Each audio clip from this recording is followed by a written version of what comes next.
Hello, I'm Tony Maietta, and this is Here's Hollywood. Today we have from 1951, Royal Wedding, starring Fred Astaire, Jane Powell, and directed by Stanley Donen. Now, the Royal Wedding of the title refers to the 1947 nuptials of Princess Elizabeth to Philip Mountbatten, and Astaire and Powell play a brother-sister vaudeville team appearing in London at the time of the event. Now, why Royal Wedding? Well, first of all, it's a musical. And everybody knows we all love musicals. And it's not just a musical, though. It's an MGM musical, made by the studio at the very height of its glory days.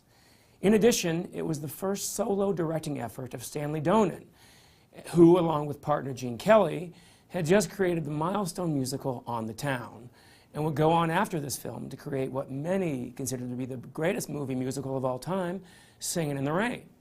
If that weren't enough, this is an original screen musical written by the great Alan J. Lerner, whose next project after this film would be a little musical called My Fair Lady.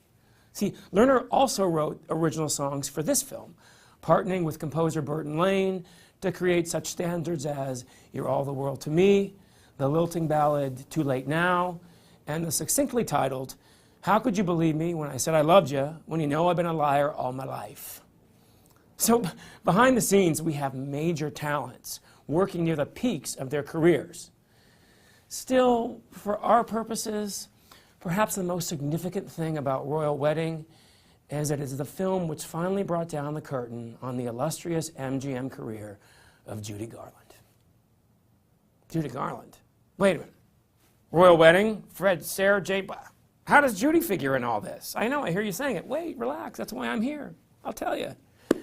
You see, Royal Wedding was originally slated to star Fred Astaire and that diminutive little firecracker, June Allison. A few weeks into production, however, Miss Allison discovered that she was pregnant, and the film's producers discovered that they had to replace her fast. Now, MGM had been attempting to reteam Fred Astaire with Judy Garland since their tremendous success in Easter Parade 3 years earlier. So, faced with Allison's pregnancy, they decided Royal Wedding's perfect opportunity. Upon hearing of Garland's assignment to the film, however, director Charles Walters, who had just spent a 6 torturous month shoot with her on summer stock, quickly withdrew from the project and was replaced by Donen. For his part, Astaire was cautiously optimistic, hoping that Garland would pull one of her phoenix-like returns to form, which, to her credit, she did, cutting short a much-needed vacation and returning to the studio where she quickly learned all of her songs and dances in record time. But after a few weeks, the bubble burst, and the familiar patterns of late arrivals, delayed shooting, and outright absence began to emerge.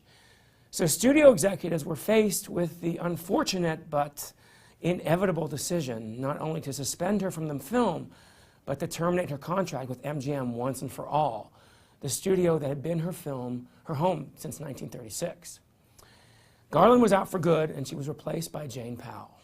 So, finally, you have all the sufficient information you need to fully appreciate the film you are about to see.